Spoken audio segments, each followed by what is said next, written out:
আর এখন যারা কাজ করছে তাদের অভিনয় হয় না। জীবনে এমন একজন মানুষ আছেন যার জন্য আমি সব সময় জান দিতে প্রস্তুত। ছোটবেলায় আমার ইচ্ছে কি ছিল জানো? পশু ডাক্তার হওয়া। সম্পর্কের সংজ্ঞা আমার কাছে হচ্ছে বিশ্বাস। ক্যামেরা বন্ধ হলেই আমি হয়ে যাই চাঁদনি। আমি তো সরকারকে বলবো প্লিজ আমাকে চিড়িয়াখানার দায়িত্বটা দিয়ে দেন। দর্শক সবাইকে ওয়েলকাম করছি একুশে টেলিভিশনের জনপ্রিয় পডকাস্ট আয়নাতে। মাহা রয়েছে সাথে এবং আমার সঙ্গে বরাবরই থাকেন একজন অতিথি। আজকের অতিথির বেশ কিছু বিশেষণ আছে, কারণ অভিনয় শিল্পী যারা রয়েছেন তারা এমনিতেই অনেক গুণে গুণান্বিতা, কিন্তু থাকে না তাদের মধ্যেও আলাদা করা যায় বিশেষ কিছু গুণের কারণে। তিনি তাদের মধ্যে অন্যতম। তিনি একই সঙ্গে সুন্দরী, বুদ্ধিমতী এবং তার অসংখ্য কাজ আপনারা দেখেছেন, আপনারা তাকে ভালোবাসেন। মেহবুবা মাহনুর চাঁদনী আপু, ওয়েলকাম। কেমন আছেন? ভালো, তুমি কেমন আছো? খুব ভালো আছি। আমরা গল্প করছিলাম অফ এয়ারেও অনেক, তো আমার মনে হলো এখন আর আপনার সঙ্গে গল্প করতে আমার কোনো জড়তা কাজ করবে না, অনেক গল্প করতে পারবো। আপনি সিনেমার মানুষ এবং আপনি একই সঙ্গে নাচের মানুষ। আপনি নতুন করে একটি পেশায় যুক্ত হয়েছেন, 3 বছর হয়ে গেছে, যদিও 3-3.5 বছর ধরে আপনি শিক্ষকতা করছেন। এই যে ক্যামেরার বাইরে অন্য রকম একটা প্রফেশন বেছে নেয়া, কেমন লাগছে? এনজয় করছেন? খুবই আচ্ছা, ভালোই লাগছে। যদি এনজয় না করতাম হয়তো এই যে 3 বছর বা 3.25 বছর যে হয়ে গেছে এটা কিন্তু আমার পক্ষে সম্ভব হতো না। ভালোই লাগছে, কারণ স্কুলটা ইন্টারন্যাশনাল স্কুল, তো সেখানে আমি নাচও শেখাচ্ছি, পাশাপাশি আমি 5 কো টিচার। আচ্ছা, সো খুব সুন্দর একটা সময় আমার বাচ্চাদের সাথে কাটে, খুবই ভালো লাগে। এইরকম একটা প্রফেশন বেছে নেওয়ার চিন্তাটা কেন করলেন এবং কবে করলেন? খুব ভালো কোশ্চেন করেছো, বিকজ এই কোশ্চেনটা অনেকেই করে না, কি কারণে বা কিসের জন্য, কেনই বা। আচ্ছা, যেটা হয়েছিল যে যখন করোনার টাইম, জাস্ট করোনার আগ দিয়ে, সো আমি চেয়েছিলাম যে আমি কাজে ব্যাক করি। হ্যাঁ, আমি কিছু কাজ করতে চেয়েছি। সো তখন বেশ কিছু ডিরেক্টরের সাথে কথা বলেছি যে আমি কাজে ব্যাক করতে চাচ্ছি, so I need some work. বেঁচে থাকতে হলে তো কাজ করতেই লাগবে, রাইট। তো মানুষের কখন উত্থান পতন হয় কেউ বলতে পারে না, একদম। Nobody nose, right? সো তখন বলা হলো যে হ্যাঁ ঠিক আছে, কাজে নিব, কাজে ডাকবো, কাজ করব। So in the meantime দেখা গেল যে আসলে কাজ নেওয়া হলো না বা দেওয়াও হলো না, বা হয়তো তারা ব্যস্ত বা ভুলে গিয়েছে, বা এমনও হতে পারে যে স্ক্রিপ্টে হয়তো ক্যারেক্টার আমার সাথে যায় মানে না, ব্যাটে বলে মিললই না। এক্স্যাক্টলি মিললই না। সো এরপরে চলে আসলো করোনার টাইম। তার এক দিয়ে আমার বাবা মারা যান। সো তখন দুটো জিনিস আমার ভিতর অনেক কাজ করেছিল, কারণ আমার বাবা একজন শিক্ষক ছিলেন, পেশা উনি প্রফেসর ছিলেন। সো একটা ইমোশনাল একটা জায়গা থেকে পরে চিন্তা করলাম যে না, বাবা নাই, আমার মাথার উপর থেকে ছায়া চলে গেছে। মাঝে মাঝে আব্বুর কবরে যেতাম, ওখানে যেয়ে গল্প করতাম, আব্বুর সাথে কথা বলতাম। তো ওই সময় একটু ফিল হলো যে না, do something new for my father. সে তো নাই। তখন ভাবলাম যে যাই, নতুন একটা লাইফ লিড করে দেখি না কেমন লাগে, যদি ভালো লাগে করেই যাব। আচ্ছা। আফটার দ্যাট যেটা হলো যে যেহেতু আমার কাজ নাই, আমি বসে আছি ঘরে, খুব সাহস করে নিয়ে সিভিটা জমা দিলাম। তো সিভি যেদিন জমা দিয়েছি সেদিনই যিনি লিডার ছিলেন ওখানে, হেড স্কুলের, দেখে বলল আরে আপনি নিজে চলে আসছেন, এর চেয়ে আমাদের সৌভাগ্য কি। এত বেশি সম্মান দিল, এত বেশি আদর করলো যে আমি আর নাও বললাম না, সো ওকে আমি কাজটা করব। সো একবারই হয়ে গেল। দেন এখন আমি ওখানে জব করছি, ভালোই লাগছে। সব কিছু মিলিয়ে আসলে থাকে না, গল্পের পেছনেও একটা করে গল্প থাকে। এই যে আপনার গল্পটা জানতে পারলাম। আমি জানি অনেকবারই অনেক ইন্টারভিউতে হয়তো বলেছেন যে কিভাবে শুরু করেছিলেন, কিন্তু ছোট্ট চাঁদনী কি কখনো ভেবেছিল যে সে বড় হয়ে একদিন এত কিছু করবে? আসলে এইটা আসলে শুধু চাঁদনি না, আমার মনে হয় যে একটা টাইমে যে তুমিও কখনো ফিল করবে যে আমি তো এই জায়গায় আসলে আসার কথা না। আসলে কিন্তু এই সিটটাতে আজকে আমার বসার কথা না, তাই না? কারণ আমরা কেউ জানি না আমরা কোথায় যাচ্ছি, কি করছি। ছোটবেলায় যেটা ছিল যে আমি ভাবতেই পারতাম না যে আমি নাটক করব, ফিল্ম করব। আমার নাচটাই আমার সব ছিল, বাট সেটাও কারণটা আমার মার ইচ্ছে পূরণ করতে যেয়ে কিন্তু আমি নাচে ভর্তি। এরপর ওখান থেকে আমাকে মোর্শেদুল ইসলাম আঙ্কেল দুখায়ের জন্য সিলেক্ট করলেন। আমি অনেকের ভিতরে কিন্তু আমাকে সিলেক্ট করা হয়েছে, ওখানে কিন্তু অনেকেই গিয়েছিল। তারপরে ওখান থেকে আস্তে আস্তে টুকটুক করে পথ চলা, ফিল্মের 3টা করে ফেললাম, দুখাই, লাল সালু, আফটার দ্যাট দ্য জয়যাত্রা। আল্লাহর হুকুম, দুটোতে আমি ন্যাশনাল অ্যাওয়ার্ডও পেয়ে গেলাম। একদম। বাট নাটক কিন্তু আমার চলতো এর সাথে সাথে, কারণ আলহামদুলিল্লাহ যে টাইমটা গিয়েছে বা করেছি যাদের কাজ, খুব ভালো ডিরেক্টর এবং ভালো লেখকরা ছিলেন, যেমন হায়াত আঙ্কেল, সালাউদ্দিন লাবলু ভাই, টুটুল আঙ্কেল মারা গেছেন, আফসানা মিমি আপার। আমাদের ইটিভিতে বন্ধু বরেষ্য ছিল সালাউদ্দিন লাবলুর ফার্স্ট নাটক, আমার বন্ধনটা ফার্স্ট মিমি আপার 21 টিভিতেই যায়। তো এই যে শুরুটা হয়ে গেল আর থামা হলো না, এই কাজ করে গেলাম, কোথার থেকে যে কই চলে গেলাম এটা কেউ বলতে পারে না। এভাবেই আসলে চলে আসে। আমি ভাবতেই পারিনি যে আমি কখনো একজন মানে আর্টিস্ট হব, সেটা ড্যান্সার হোক বা অ্যাক্টর হোক, যেটাই হোক না কেন। যেটাই হোক। আপনার সঙ্গে কথা বলতে বলতে আমি অন্যরকম একটা ভাবনায় ডুবে যাচ্ছিলাম। আমার মাথায় যে প্রশ্নটা আসছে, ধরুন শিল্পীর তো কখনো আসলে মৃত্যু হয় না, শিল্পীর কখনো শেষ হয় না বা রিটায়ারমেন্ট হয় না আসলে, শিল্পী শেষ দিন পর্যন্ত পারফর্ম করেন এবং অনেকে সেটাই বেছে নেন। আমি যদি দিলারা আন্টির কথা বলি, এখনও উনি পারফর্ম করছেন, মাশাআল্লাহ, মাশাআল্লাহ। মাশাআল্লাহ। এখন দিলারা আন্টির মতো সবাই হয়তো শেষ দিন পর্যন্ত পারফর্ম করতে চান না বা হয়ে ওঠে না। ধরেন এই যে প্রতিদিন লাইট ক্যামেরা অ্যাকশন, আপনি নাচ করছেন, অভিনয় করছেন, ব্যাক টু ব্যাক 2টা ন্যাশনাল অ্যাওয়ার্ড, এটা কিন্তু অনেক বড় একটা অ্যাচিভমেন্ট। যেখানে একজন শিল্পী সারা জীবন চেষ্টা করেও একটা পান না, সেখানে আপনি 2টো অর্জন করেছেন। এই যে এখন আবার আপনি একটি শান্ত জীবন যাপন করছেন, হয়তো লাইট ক্যামেরা অ্যাকশনে প্রতিদিন আপনি থাকছেন না, মাঝে মাঝে হয়তো নাচের অনুষ্ঠানগুলো বা নিয়মিত করছেন, বাচ্চাদেরকে পড়াচ্ছেন। এই যে একটা পরিবর্তনটাকে আপনি কিভাবে দেখেন?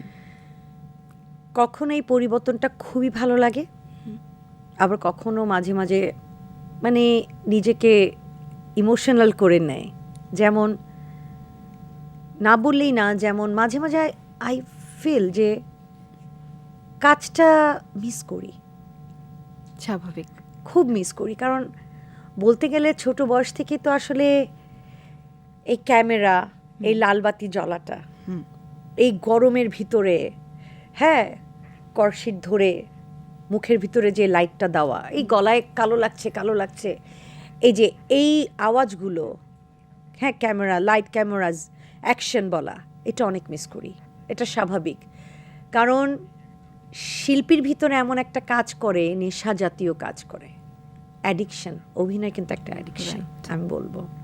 এবং এটার ভিতরে তুমি তোমার স্বপ্ন পূরণ করতে পারো কিভাবে জানো?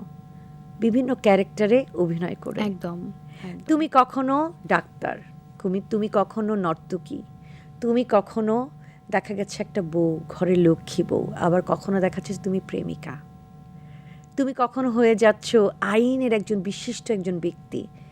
তুমি কিন্তু তোমার সমস্ত ইচ্ছা পূরণ তোমার অভিনয়ের মাধ্যমে করে নিয়ে যাচ্ছ। হ্যাঁ, কখনো তুমি নেগেটিভ ক্যারেক্টারও করতে পারছো, কখনো আবার পজিটিভও করছো। তো এই যে একটা আমি মনে করি যে একটা শিল্পীর বিবেকের কাছে মানে এত পবিত্র একটা শিল্পীর বিবেক হয়, কারণ সে প্রতিটা ক্যারেক্টার নিয়ে যখন খেলে, একটা শিল্পী কখনো কারোর সাথে প্রতারণা করতে পারে না। তার মনের ভিতরে প্রতিটা মানুষ, প্রতিটা পশু পাখির জন্য অনুভূতি কাজ করবেই করবে। সো একটা শিল্পী কেন তার রেস্ট অফ দ্য লাইফ অভিনয় করবে না? সে প্রতিটা কাজের ভিতরে নতুন করে একটা অভিজ্ঞতার জন্ম নিচ্ছে এবং সে নতুন একটা নিজের ভিতরে শিশু জন্ম দিচ্ছে। তো কেন করবে না? এটা আমিও চাই কাজ করতে, কেন করব না? ফিল করি, অনেক ফিল করি কাজ খুব করা। চমৎকার বলেছেন। এবং আপনার সঙ্গে গল্প করতে করতে যেটা জানতে পারছিলাম যে আপনি এখনকার সিনেমাগুলো হলে গিয়ে দেখেন, তাই না? হ্যাঁ, নিয়মিত আপনি দেখেন, কারণ আপনি সিনেমা ভালোবাসেন, নিজেও সেখানকার মানুষ এবং এখনো পর্যন্ত এক্সপ্লোর করতে ভালোবাসেন। এই যে পর্দায় অনেক ধরনের চরিত্র দেখেন, কোথাও নিজেকে মনে হয় যে এই চরিত্রটা আমি যদি নিজেকে দেখতে পেতাম? হ্যাঁ, অবশ্যই, কেন না? এটা হয়, এটা বাস্তব। দেখা গেল কোনো ক্যারেক্টার বা কোনো ফিল্ম দেখতে গেলে দেখলাম, তখন মনে হয় যে যদি এই ক্যারেক্টারটা আমি করতে পারতাম তাহলে কেমন হতো। এই কোশ্চেনটা কিন্তু আসতো, কোশ্চেনটা কিন্তু আসে যে সাপোজ একটা ক্যারেক্টার দেখলাম, মনে হচ্ছে কি সুন্দর ক্যারেক্টারটা, ইস যদি আমি করতে পারতাম কেমন হতো। এই এই ইচ্ছুক জায়গা থেকে কিন্তু ইচ্ছেটা হয়, কিন্তু অন্য কোনো সাইড থেকে কিন্তু ইচ্ছেটা হয় না যে চরিত্রের প্রতি একটা হ্যাঁ আকর্ষণ এইটা কাজ কি করে। করলো, ওইটা কি অভিনয় করলো, এখানে আমি থাকলে কত সুন্দর অভিনয় করতাম, না, না, এই না। জিনিসটা কখনো আসে না। কিন্তু সুন্দর একটা অ্যাক্টিং, সুন্দর একটা ক্যারেক্টার দেখলে তখন মনে হয় যে আচ্ছা এই ক্যারেক্টার যদি আমি করতাম কেমন করতাম, কেমন হতো, এই জায়গা থেকে আসে। বা এরকম একটা ক্যারেক্টার যদি এখন করতে পেতাম। পারতাম বা পেতাম, হ্যাঁ, এই আমার- আগ্রহটা কাজ করে। এখনো একটা ক্যারেক্টারের কথা, আমার টুনি বউ, আচ্ছা, এই ক্যারেক্টারটা আমার ছোটবেলা থেকে করার খুব শখ। আর আরেকটা কথা না বলি না, আমি শ্রীদেবীর চরম ফ্যান। শ্রীদেবী মুভি যে সাদমা ফিল্মটা, ওর যে ক্যারেক্টার, এই দুটা ক্যারেক্টারের বরাবরই আমি ফ্যান। এবং টুনি বউ আর সাদমা এই দুটো করার ছোটবেলা থেকে আমার তৃষ্ণা এখনো মনে, আমি বিলং করি। প্রত্যেকটা শিল্পীরই আমার মনে হয় এরকম কিছু ক্যারেক্টার নিজের মনে থেকে যায় যে ইস যদি আমি থাকতে পারতাম, বা আমি যদি এরকম কোনো গল্পে কাজ করতে পারতাম। Exactly. এই ক্ষুধা থেকেই আসলে শিল্পীর প্রতিদিন আমার মনে হয় পরিণত হয়ে ওঠে। বর্তমানের ব্যস্ততা নিয়ে একটু জানি যে কি কি করে আসলে আপনার সময় কাটে। শিক্ষকতা তো করছেন, পাশাপাশি শোও থাকে, এর বাইরে বাড়িতে সময়গুলো কেমন কাটে? বাড়িতে আসলে সময় সে অর্থে দেয়াই হয় না, কারণ স্কুল থেকে আসি, যেমন বলতেই হয় স্যাটারডেতে আমার আফটার স্কুল থাকে, আচ্ছা, যেটা আমার স্কুলের পরে বাচ্চারা যারা এক্সট্রা ইন্টারেস্টেড ফর ড্যান্স তাদেরকে আমরা শিখাই, মানে আমি শিখাই। সেখানে আমার 5টার বেজে যায় বাসায় আসতে আসতে। যেমন আমাদের ওয়েডনেসডেতে আমাদের স্টে ব্যাক থাকে, ওখানে আমরা সব কলিগসরা, আমরা প্রিন্সিপালদের সাথে, আমাদের যারা হেড আছে তাদের সাথে আমাদের মিটিং থাকে, সেমিনার থাকে। আমরা আমাদের নিজের কাজগুলো আমরা গুছিয়ে নিই। মাঝে মাঝে স্যাটারডেতে আমাদের স্কুল থাকে সকাল থেকে 1:30 পর্যন্ত। এর ভিতর দিয়ে যেটা হয়, দেখা যায় যদি আমার একটা শো থাকলো তখন আমি খুব বিজি হয়ে যাই, কারণ এই দুপুরের পরে আমাকে চলে যেতে হয় নিকেতনে বা শিল্পকলা একাডেমিতে। ওখানে প্র্যাকটিস করে বাসায় পৌঁছাতে পৌঁছাতে বেজে যায় 9টা 10টা, তখন সো টায়ার্ড লাগে। তখন দেখা যায় যে আম্মুর সাথে বোনের সাথে কথা বলা হয়ই না, তখন শো নিয়ে ব্যস্ত হয়ে যায়। আর এছাড়া যদি শো না থাকে, আমি নিজেও প্রাইভেট বাচ্চাদেরকে নাচ শেখাই, আচ্ছা, সো ওটা নিয়ে বিজি থাকি। আমার গার্জিয়ানরা বোঝে যে না আমি বিজি থাকে, সো যখন যখন আমি সময় পাই বাসায় আমি তাদেরকে শিখাই। আমার ভালোই লাগে নাচ করতে, নাচ শেখাতে। টায়ার্ড হই না, বা মনে হয় না দূর আর নাচবো না, দূর আর নাচ শিখাবো না। এছাড়া ফ্যামিলিকে অনেক টাইম দেওয়া হয়। নিউজ অনেক আমি দেখি, এটা সত্য। প্রচণ্ড পরিমাণে আমি নিউজ দেখি। সোশ্যাল মিডিয়া দেখেন নাকি? হ্যাঁ, দেখা হয় কম, খুব যে একটা তা না, বাট নিউজটা আমি বেশি, যে like কোথায় কি করি। চলছে, দেশের কি পরিস্থিতি, দেশের কি অবস্থা, বাইরের কি অবস্থা, কি হচ্ছে না হচ্ছে, এই জানার ইন্টারেস্টটা আমার অনেক আগে কিন্তু ছিল না। এই ইদানিং বলতে গেলে 2 বছর বা 3 বছর হচ্ছে যে আমার ইচ্ছে জাগে যে একটু জানি, একটু নলেজ রাখি। সব কিছুর ব্যাপারে খোঁজ খবর রাখে। যেহেতু আপনি সিনেমার মানুষ, বারবারই আসলে ইন্ডাস্ট্রির মানুষ, ইন্ডাস্ট্রির কথাটা ঘুরে ফিরে আসবে। লাস্ট যে কয়েক বছর অনেক পরিবর্তন আমাদের ইন্ডাস্ট্রির, সেটা পজিটিভ নেগেটিভ সবভাবেই আছে, তবে আমি বলবো যে কিছু দিক থেকে ইতিবাচক। যেখানে হল থেকে সবাই মানে হলমুখী করতেই পারছিল না, সেখানে অন্তত ঈদে হলেও আমরা হলে যাই, আমরা সিনেমাটা দেখি, আলোচনা হচ্ছে যে আচ্ছা এবার 5টা সিনেমা আসছে, এবার 4টা আসছে। তো এটা একটা পজিটিভ সাইড, যে কিছু একটা অন্তত টিকে আছে। তো এর মধ্য থেকেও নিয়মিত তো আপনি সিনেমা দেখছেন, কাদের কাজ খুব ভালো লাগছে, বা চোখে লেগে থাকার মতো কিছু কাজের কথা যদি বলতে বলি, কোন কাজগুলোর কথা বলবেন? আমি বলবো যেটা, যে আমি কিন্তু আগে এত ফিল্ম দেখতাম না। হ্যাঁ, দেখতাম। আমি ফিল্ম লাভার একদম। আমি ট্রাই করি ইংলিশ মুভিও দেখতে, সব ধরনের চলচ্চিত্র সব আপনি দেখেন? ধরনের। বাট আমাদের এখানে যেমন সিনেপ্লেক্স, মানে যেখানে আমরা যাই, সেইখানে দেখা যায় যে আগে যে মুভিগুলোর নাম থাকতো আমার দেখার কোনো ইন্টারেস্ট হতো না বাংলা। সরি টু সে, কেউ কোনোভাবে না নিক, মনে আহত করে আমি বলছি না, বাট মানে আমার মানসম্মত পার্সোনালটা আমি মনে হতো বলছি। না যে সময়টা নষ্ট হ্যাঁ, করব। হ্যাঁ, তখন আমি অনেক মুভি দেখতাম, ইংলিশ মুভি যে দেখে আসতাম। অ্যানিমেটেড মুভি আমি খুব একটা লাইক করি না। আমি থ্রিলার, মিস্ট্রি মুভি আমার খুব ভাল লাগে। খুব যে অ্যাকশন হবে না, এরকম। তাও না, মোটামুটি। এরপরে দেখলাম যে যখন আমাদের একটা মানে ধারা পরিবর্তন শুরু হলো, আসলো। যে এই ঈদে 5টা মুভি রিলিজ হবে, অমুক অমুক অমুক অমুক, তো কেউ না কেউ হয়তো ডিরেক্টরের নাম দেখে গিয়েছে, কেউ না কেউ হয়তো নায়ক বা নায়িকা দেখে গিয়েছে, কেউ না হয় একটা স্টোরির একটা আলাদা একটা ভালো গল্পের কথা গল্প শুনেছি এরকম হবে গিয়েছে। আমার মনে আছে ফার্স্ট আমি যখন বাংলা মুভি দেখলাম প্রিয়তমা দেখেছি। আচ্ছা, অনেক বছর এবং পর। প্রিয়তমাই কিন্তু চাঁদনি আপু, যে প্রিয়তমা দিয়েই কিন্তু আমাদের একটা বড় পরিবর্তন এসেছে, যে ঈদের বাজার এটা প্রিয়তমা দিয়ে শুরু হয়েছে। সত্যি কথা বলতে হাওয়া দেখলাম, হ্যাঁ হাওয়াটা দেখলাম, আমার এখনো মনে আছে। আমি পরপর 3-4 দিন যে মুভি দেখেছিলাম, হাওয়া দেখেছি, প্রিয়তমা দেখেছি, সুরং দেখেছি।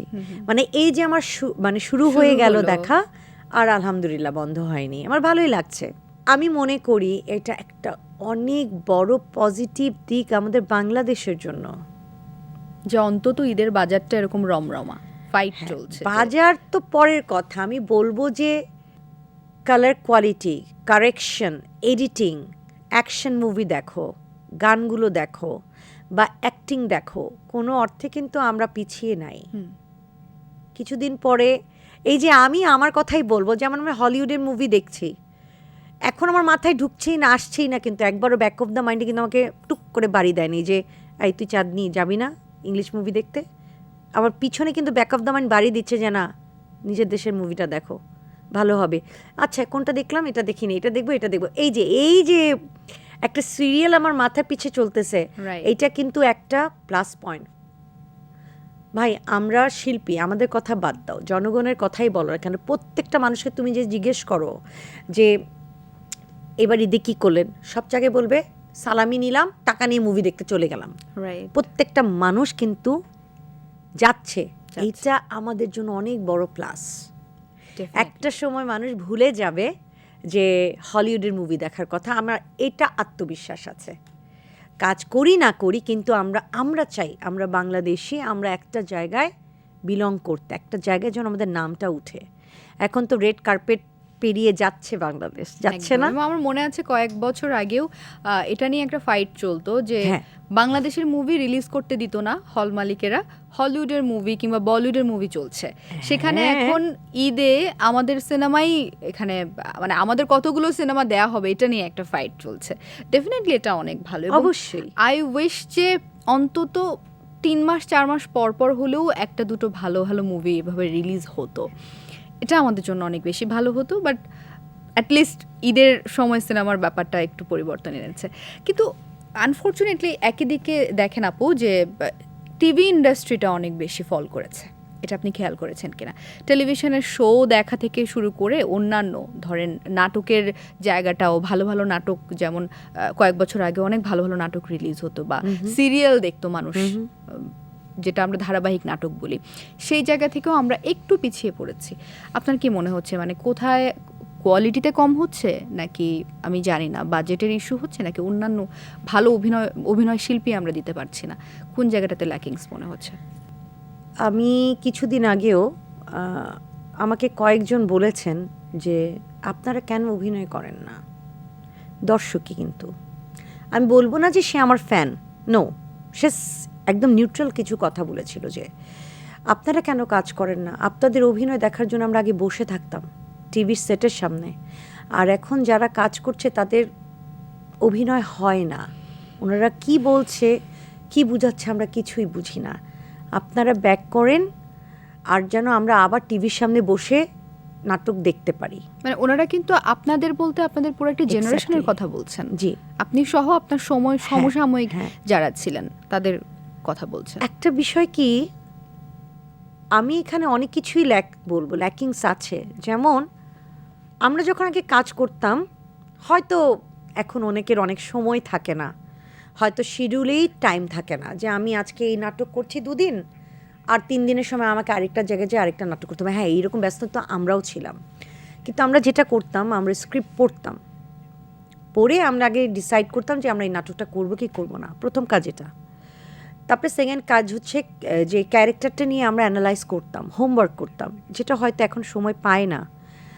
আর তৃতীয় কথা হচ্ছে যে যখন আমরা বিশাল একটা বাজেটে কোনো কাজ করতাম, হয়তো টাকা অনেক বাজেট না, জিনিসটার অনেক বড় পরিধি, ধরো যে এটা 104 পর্ব চলে যাবে, এটা ভাবতাম। তখন কিন্তু আমরা আগে ক্যারেক্টার নিয়ে কিন্তু ডিরেক্টর আমাদের সাথে 2বার 3বার 4বার বসে কিন্তু আমরা তখন নিজেদের ক্যারেক্টার নিয়ে ভাবতাম। আমার ভাবা একরকম, ডিরেক্টরের ভাবা কিন্তু একরকম থাকে। তখন কিন্তু উনি আমাদেরকে বোঝাতেন যে না আমি এরকম চাচ্ছি। পরে কিন্তু আমরা যে কাজগুলো করতাম তখন একটা স্মুথ জায়গা চলে যেত। হয়তো এটা এখন হয়, কিন্তু আগে যেমন শিল্পীদের নিয়ে হয়তো বাজেটটা রেমুনেশন নিয়ে অনেক বেশি মানে কষাকষি হতো না দর। আচ্ছা, বাট এখন যেটা আমি শুনি যে শিল্পীরা বলে যে তারা এখন অনেক কম পরিমাণের রেমুনেশন পায়, এবং অনেক শিল্পী বলেছেন যে তাদের রেমুনেশন কম হয় বলে বিধায় তারা কাজ করছে না, এবং এটার কারণ ডিরেক্টর বা প্রডিউসারও বলে যে আমরা স্পন্সর পাচ্ছি না। বা আরও একটা কথাও মানে অনেক বেশ কিছু নিউজ চলে আসে বারবার যে নাটকের দুজন, একজন অভিনেতা এবং একজন অভিনেত্রী বা নায়ক নায়িকাদের পেমেন্ট এত বেশি হয় যে সেই সঙ্গে নাটকের আরও অনেকগুলো চরিত্রের প্রয়োজনে যাদেরকে নিতে হয় তাদের রেমুনারেশন খুব বেশি কমিয়ে দিতে হয়। এটা আমিও শুনেছি, হ্যাঁ, এটা আমিও শুনেছি। কিন্তু একজন যদি প্রকৃত শিল্পী যে হবে তাকে বুঝেই সেই রেমুনারেশনটা রাখা উচিত আমি মনে করি। হ্যাঁ, এটা যদি আমি বিজনেস ওয়েতে দেখি, ইটস ওকে, লাইফ শেষে তাকে কিন্তু চলতে হবে, তাই না? সে পুঁজি করুক, কোনো প্রবলেম নেই। তাই না? আমাদের এরকমই আসলে নাটক বানানো উচিত যেখানে ক্যারেক্টারগুলোকে আমি মানে ভালো একটা জায়গা দিতে পারবো। এমনও তো হতে পারে, অনেক ইন্ডিয়ান অনেক ফিল্মেও আছে, অনেক জায়গায় সিরিয়ালগুলো তো আছে যে নায়ক নায়িকা কেন্দ্রিক ছাড়া আমরাও তো কাজ করেছি, যেমন চরিত্র কেন্দ্রিকভাবে আমরা কিন্তু কাজ করতে পারি। Example দিলার aunty, right. ওনাকে কেন্দ্র করে যদি আমরা একটা সুন্দর গল্প, সুন্দর একটা গল্প যদি গুছিয়ে আমরা করতে পারি, ওয়াই নট, মানুষ দেখবে না? এবং কিছু নির্মাতা কিন্তু এখন সাহস করছেন যে করতে হবে তো। শুধুমাত্র মেয়েদেরকে টার্গেট করে গল্প সিলেক্ট করা এবং সেই অনুযায়ী সিনেমা তৈরি করা। জয়াপাকে নিয়ে জয়া এবং শারমিন নামের একটি সিনেমা রিলিজ হয়েছিল, জানি না আপনার দেখা হয়েছে কিনা, শুধুমাত্র দুজন নারীর গল্প। এবার প্রেসার কুকার শুধুমাত্র 3-4জন নারীকে নিয়ে বানানো হয়েছে। নারী কেন্দ্রিক কিন্তু কাজ আমাদের অনেক কম হয়েছে, খুব কম হয়েছে, কিন্তু শুরু হচ্ছে। এটা হওয়া উচিত। তার মানে এই না যে পুরুষ কেন্দ্রিক থাকবে না, দুটোই থাকুক, সমস্যাটা কি, তাই না? কিন্তু এই যে মাকে নিয়ে একটা গল্প হতে পারে, তাহলে তো তোমার বাজেটটা সুন্দর হয়ে যাবে। বা বড় বোন হতে পারে, বা এই বাড়ির বড় ভাবিটাকে নিয়েও তো কাজ হতে পারে, তাই না? চাইলে কিন্তু অনেক কিছুই করা যায়, সম্ভব। চান আপনি একটা লেখকের এই কলমের গুঁতো দিয়ে সব কিছুই কিন্তু তৈরি করতে পারে, মেটাতেও পারে, তৈরিও করতে পারে। সো এটা করলেই তো আরও সুন্দর হয়। এই যে দর্শকরা, ওনাদের তো চোখ খুলে গেছে ভাই, কেউ তো চোখ বন্ধ করে রাখতে পারবে না, পারবে কি? আর রিমোট একটা টিপ দিলে অন্য চ্যানেল ঠাস করে ঘুরিয়ে ফেলা যায়, ওটা কারো হাতে নাই। তো একটা দর্শক যদি বুঝতে পারে যে না এখন এরকম হচ্ছে না, তাহলে আমার মনে হয় যে সে জায়গা থেকে চ্যানেলগুলো, প্রডিউসার, ডিরেক্টর, ওনাদেরকে, লেখকদেরকে একটু বুঝতে হবে যে না এখন দর্শকরা যেহেতু এরকম চাচ্ছে না, তো নতুন কিছু আনি না কেন, এটাই করতে হবে। ট্রেন্ড কিন্তু চেঞ্জ হবেই, একদম আরেকটা নতুন ট্রেন্ড আসবে, এটাই স্বাভাবিক। নতুন ট্রেন্ড আসবে। গল্পের ফাঁকে আমার মনে হলো এবার আপনার সঙ্গে কিছু ফান অ্যাক্টিভিটি করা যাবে, মজার কিছু প্রশ্ন আছে। যেমন আমার কাছে একটা সেগমেন্ট আছে আমাদের অনুষ্ঠানে, আমি একটি সেন্টেন্স বা বাক্য বলবো, ইনকমপ্লিট, শেষ করব না, আপনি যা মাথায় আসে সেটা দিয়ে শেষ করব। ওরে বাবা রে, কি কঠিন! একদম কঠিন না। সো এই সেগমেন্টটা আমরা এবারে করি আপনার সঙ্গে। অসমাপ্ত বাক্য, আমি শুরু করছি। শুটিংয়ে আমি সবচেয়ে বেশি ঝামেলায় পড়ি যখন কন্টিনিউটি ড্রেসের জন্য ইস্ত্রি না করা থাকে, আয়রন করা না থাকে। এটা কিন্তু বড় প্রবলেম, অনেক বড় এটা হয়।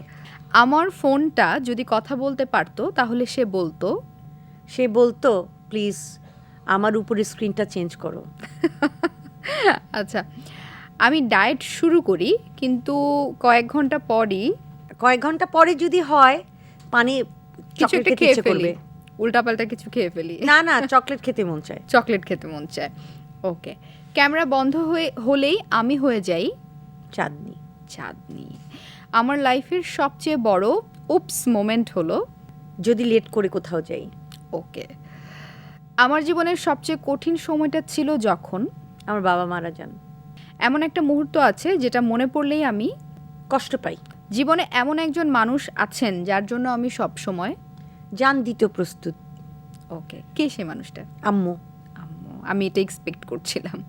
কখনো কখনো আমি নিজেকে খুব একা মনে করি যখন আমি একা থাকি রাতে।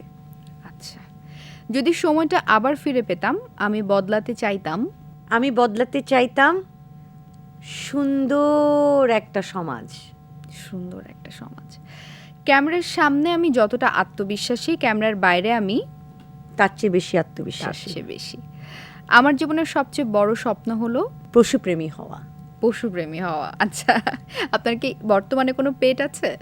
আছে, দুটো বিড়াল আছে।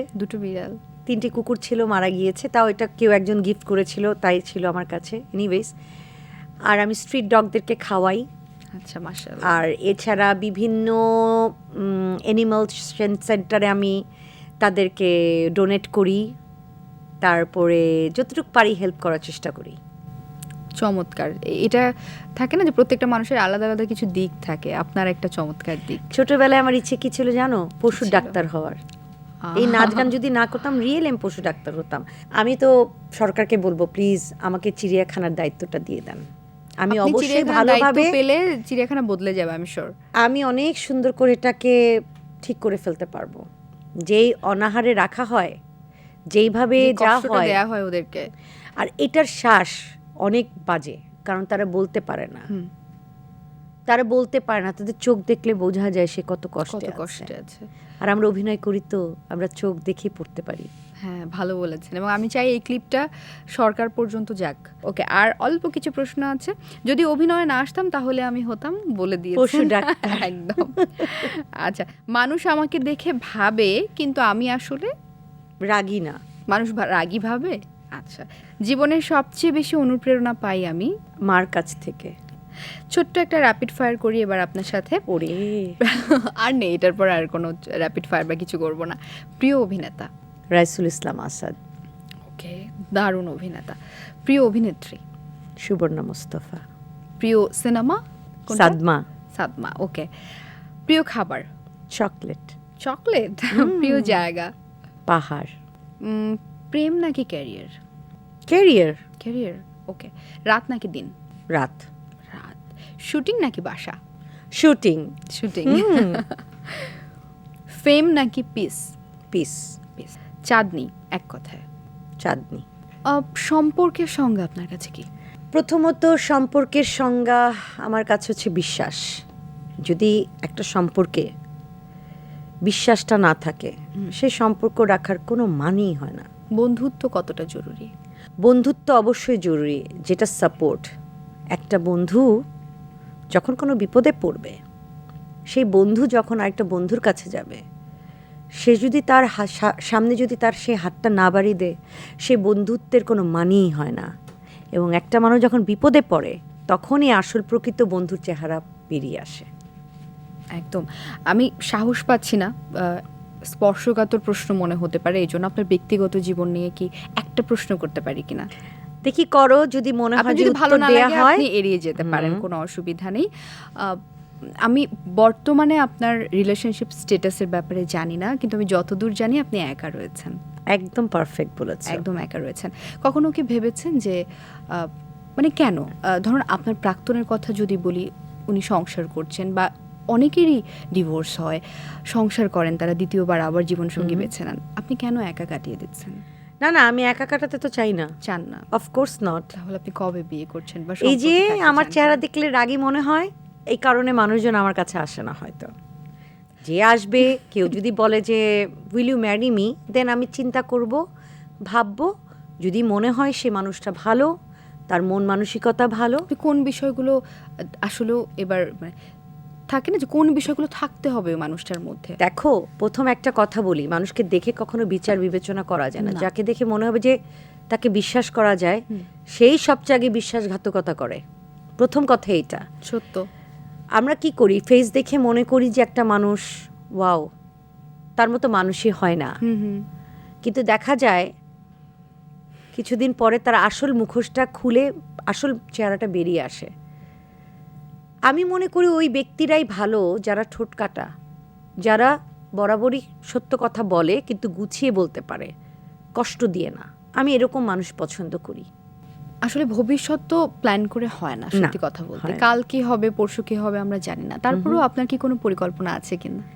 আমার পরিকল্পনা আমি তো বললামই যে যদি কেউ ওয়েলকাম করে অবশ্যই দেখা যাক। কারণ আমি তো নিশ্চয়ই একা বিয়েতে বসবো না, আমার ফ্যামিলি আছে, আমি আমার ফ্যামিলি নিয়ে থাকি, আমি আমার মায়ের সাথে থাকি, আর আমার বোন দুলাভাই, আমি ফ্যামিলির বাইরে না। আমি কিন্তু যে ডিসিশন নিয়েছি না কেন লাইফে, বা যে কোনো ডিসিশন নিব না কেন, ফ্যামিলির বিরুদ্ধে যে আমি কখনো ডিসিশন নেইনি, নিবও না। আপনি কি কখনো ইন্ডাস্ট্রি সিন্ডিকেটের শিকার হয়েছেন? মনে হয়েছে আপনার নিজের কাছে? আমি তো আসলে কখনো এরকম ঘরানা বা এই জিনিসের ভিতরে ঢুকিনি, তাই আমি বলতে পারবো না। হ্যাঁ, বাট আমি বলতে চাই যে দেখা যায় যে হ্যাঁ, দেখা গেল যে আমি একজনের সাথে কথা বললাম যখন আমার কাজ ছিল না। আমি প্রথমে এটা বলেছি যে বিভিন্ন জায়গায় আমি গিয়েছি, কথা বলেছি যে অমুক ভাইয়া বা অমুক ভাই বা অমুক দুলা ভাই, বা যাদেরকে আমরা অনেক কাজ করেছি আমি একটা টাইমে, যাদেরকে আমার মনে হয়েছে যে নিজের ঘরের মানুষ, আমি তাদের কাছে গেলে তারা ফিরিয়ে দিবে না। হয়তো এই গ্যাপটার কারণে হয়তো ভুলে গিয়েছে, বা মনে হয়েছে না চাঁদনি কাজ করতে পারবে না বা করতে চায় না, I don't know what happen. তাদেরকে বলার পরেও তারা দেখা গেল যে হয়তো কাজটা দেয়নি বা করেনি বা হয়নি, বা স্ক্রিপ্টে আমার অনেক সময় এটাও শুনেছি স্ক্রিপ্টে তোর ক্যারেক্টার করার মতো কিছু নাই, তো তাই তোকে ডাকিনি। এরকম হয়েছে যে স্ক্রিপ্ট আপনাকে দিয়েছে, সবকিছু রেডি, পরে দেখলেন এটা আপনি করেনি নাই, অন্য কাউকে নিয়ে গেছেন? না, এরকম আমার সাথে কখনো হয়নি। না, এরকম আমার সাথে কখনো হয়নি। আচ্ছা, একটু শুরুর দিকের কথা বলি। থাকে না যে শুরুর দিকে তো অনেক ধরনের চ্যালেঞ্জ থাকে যখন আপনি শুরু করেছিলেন, ভালো ভালো কাজ করছেন, আসছে কাজ, তারপরও চ্যালেঞ্জ তো ছিল। কোন ব্যাপারগুলো আপনার কাছে সবচেয়ে বেশি চ্যালেঞ্জিং মনে হয়েছে? আমার কাছে অনেক চ্যালেঞ্জিং লাগতো যদি আমাদের একই দিনের দুটো নাচের রেকর্ডিং থাকতো। ও আচ্ছা, এরকম হয়েছে ঈদের আগ দিয়ে। এখন তো চ্যানেলে বলতে গেলে নাচের প্রোগ্রাম হয়ই না, কেন হয় না আমি জানি না। বিটিভি এখনো করে। অন্তত ঈদের দিন আমি চাই 21 টিভিকে এই কথাটা বলতে, আপনারাও তো একটা টাইমে কাজ করেছেন, নাচ করেছেন, আমরাই করেছি, কেন না আবার শুরু করেন। বাজেটের বিষয়টা কি এখানে? বাজেটের বিষয়টা হলেও ভাই, আমরা যারা নৃত্যশিল্পী, কবেই তারা নৃত্যশিল্পীদেরকে অনেক টাকা দিয়েছে, খুব আহামরি টাকা দিতেন না। একটা কোনো রকম টাকা দেওয়া হতো যেটা দিয়ে আমাদের আসলে আসা যাওয়ার টাকাই হতো না। যদি নর্মাল নৃত্যশিল্পীদের কথা বলেন, আমরা যারা আছি হয়তো তাদেরকে একটা মিনিমাম সম্মানই দেয়া হয়, সেই সম্মানই নিয়েই না হয় আমরা কাজ করব, তাই না? কিন্তু কাজটা আমাদের কেন বন্ধ হবে? আমি চাই 21 টিভির মাধ্যমে বলতে এই কথা যে নাচটাকে প্লিজ আপনারা থামিয়ে দিয়েন না। অনেক নৃত্যশিল্পীরা কিন্তু চায় নাচটাকে করে যেতে। আমাদের দেশের নিজেদের সংস্কৃতিটাকে কেন আমরা ভুলে যাব? মুছে ফেলতে চাই না আমরা এটা। প্রথম ক্যামেরার সামনে দাঁড়ানোর দিনের কথাটা মনে আছে? আম্মু বলেছিল যখন আমার 6 মাস বয়স, আমার তেমন মনে নেই। 6 মাস বয়সের মেমরি থাকার কথা না। আমার মা বলেছিল যে শেক্সপিয়ার একটা নাটক ছিল ওয়াইজ্যাক নামের, আচ্ছা, ওটাতে 6 মাসের একটা বাচ্চা লাগবে। আমার আব্বু নিয়ে গিয়েছিল বিটিভিতে, তো আমাকে বলে হাসতে বলে আমি হাসতাম, কাঁদতে বলে কাঁদতাম। আচ্ছা, ওকে। আর প্রথম পারিশ্রমিক মনে আছে কত পেয়েছিলেন? আমার মনে আছে 2000 টাকা। আফজাল আঙ্কেলের একটা অ্যাড করেছিলাম, কামড়ে কামড়ে মজা। সেটা ছিল একটা বিস্কিট। আমাদের তুষার ভাই ছিলেন তখন, একটা নাটক অনেক ফেমাস ছিল, জামাল আর কামাল। আচ্ছা, একটা গান ছিল, জামাল আর কামাল রে ভাই, জামাল আর কামাল, মনে আছে? সেই সময় ওই যে কি গ্লুকোজ জানে একটা বিস্কিট ছিল, ওখানে আমি আমি আমি ছিলাম, কণা ছিল, আমরা সব ছোট। তখন আমরা ওই অ্যাডটা করেছিলাম, সংসদ ভবনে হয়েছিল, আমার এখনো মনে আছে। আচ্ছা, তো তখন তুষার ভাই খুব হিট, তুষার খান। তখন আমরা দেখতাম ওনাকে এরকম এরকম করে। তো ওটা ওই অ্যাডটা করে আমি 2000 টাকা পারিশ্রমিক পাই। কি করলেন টাকাটা দিয়ে? আমার মাকে আমি একটা আংটি করে দিয়েছিলাম, সোনার আংটি। সেই সময় 2000 টাকা অনেক টাকা ছিল। আম্মুর রুবি পশানো সেই আংটিটা আম্মু এখনো পরে। আম্মু এই আংটিটা দেখে অনেককেই বলে, জানেন এই আংটিটা আমার মেয়ের প্রথম পারিশ্রমিক দিয়ে দেওয়া। আমিও সো হ্যাপি যে আম্মু এই আংটিটা এখনো এখনো পরে রেখে এবং দিয়েছেন এখনো যত্ন চকচক করে। করে আম্মুর হাতে। এই যে এখন নতুন করে অনেক কিছু এসেছে, অনেক কিছু আবিষ্কার হয়েছে, এখন সৌন্দর্য ধরে রাখতে বিভিন্ন ধরনের সার্জারি করেন, অ্যাস্থেটিক সার্জারি করেন অনেকে। বিষয়টাকে আপনি কিভাবে দেখেন? আমার ভয় লাগে। পজিটিভলি নাকি নেগেটিভলি? এটা যার যার ইচ্ছা, একদম পার্সোনাল। কিন্তু আপনার ভয় লাগে? আমার ভয় লাগে, আমার নিডল ফোবিয়া অনেক বেশি। এটা না বললেই না, মানুষজন হাসবে। যেমন আমার এখনো মনে পড়ে মেডিনোভায় ধানমন্ডি আমি যখন চারিরিতে থাকতাম, আমার নিডল দেখলে আমি দৌড়াতাম এবং আমার পিছনে নার্সরা দৌড়াতো, রক্ত দিতে গেলে আমাকে চেপে ধরে রাখতে হতো। এখনো আমি ভয় পাই। আমি ওই দিনও টিটেনাস দিতে গেলাম আমাদের তামান্না ফার্মেসি, আমি তো বসুন্ধরায় থাকি, আমি একা যেতে পারিনি। হ্যাঁ, আমার এই জায়গাটা কেটে গিয়েছিল, এখন একটু দাগ আছে। সো আমি আমার বোনের কাজের মেয়েকে নিয়ে গেছি, আমি ওর পেটের ভিতরে, ছোট্ট একটা মেয়ে এতটুকু, ওর পেটের ভিতরে মাথা ঢুকিয়েছিলাম। আমি করব সার্জারি, আমার পক্ষে এটা কখনোই সম্ভব না, ইম্পসিবল। বাট হ্যাঁ, যদি ফেসিয়াল করতে বলো আমি করতে রাজি, কোনো গুতা। তারপর আমি বলি ভাই আপনার কি জানি দিয়ে গুতান, এগুলো গুতাবেন না। আমি মনে করি এটা একান্তই যার যার বিষয়। বাট এখন একটা ট্রেন্ড হয়ে গেছে। কিন্তু আমি একটা কথা বলতে চাই যে নিজের সৌন্দর্যটা না প্রকৃতির দেওয়া, আল্লাহর দেওয়া প্রদত্ত যে সৌন্দর্য, সেটার উপরে কিছু নাই আমি মনে করি। কারণ প্রতিটা মানুষের, আমার মা এই কথাটা বলেন এবং আমিও রিয়েলাইজ করি, আমি যখন আমার পুরনো ছবি দেখি আমার ভিতরে কিন্তু একটা অন্যরকম ইমোশন কাজ করে। হাই হাই কেমন ছিলাম আমি দেখতে, আল্লাহ কেমন শুকনা, দাঁতগুলো কিরকম সুন্দর ছিল। এই যে এখন আবার কিছু বছর পরে যখন আবার এর পরের ছবিগুলো দেখছি, মনে হয় আমি এরকম ছিলাম, বাহ ভালোই তো লাগতো আমাকে দেখতে। আবার যখন আমার এই বয়সটা পার হবে, আমি কিন্তু এই দিনগুলোর, এই ছবিগুলো, এই মুহূর্তগুলো মিস করব আমি মনে করি। কারণ যখন একটা মানুষ সার্জারি করে, আমি মনে করি এটা একান্তই তার পার্সোনাল, বাট সে কিন্তু নিজের সেই সময়টা মিস করবে, সেই সময় সন্ধিটা, বয়স সন্ধিটা মিস করবে, যে এই বয়সে আমি এই ছিলাম, এই বয়সে আমি এরকম ছিলাম দেখতে। এখন আমি বলবো যে বয়সের সাথে মানুষের, মেয়ে বলো ছেলে বলো, সবারই কিন্তু একটা আলাদা রূপ আসে। একদম, আমি এটা মিস করতে চাই না। আমি চাই ধারণ করতে। আমি চাই প্রত্যেকটা বয়সের যে আলাদা আলাদা সৌন্দর্য, হ্যাঁ, সেই সৌন্দর্যটা উপভোগ করা। এটা শুনে হয়তো নিচে লিখতে পারে আপনি সার্জারি ভয় পান বলে এই কথা বলছেন, লিখতেই পারে কমেন্টসে, ইটস ওকে। আমি প্রথমে বলেছি এটা যার যার বিষয়, আমি ভয়ও পাই, কিন্তু আমি আল্লাহ রহমতে মানে এখন পর্যন্ত কিছু করিনি। যদি আল্লাহ মাফ করুক, যদি এমনও হতে হয় যে করতে হয় ভবিষ্যতে, সেটা আমি পরে চিন্তা করব যে আমি করতে পারবো কি না। সোশ্যাল মিডিয়াতে আপনি থাকেন খুব বেশি অ্যাক্টিভ? না, খুব বেশি না, বাট মাঝে মাঝে অনেক বেশি অ্যাক্টিভ হয়ে যায়, আর মাঝে মাঝে বাই বাই টাইটে হয়ে যায়।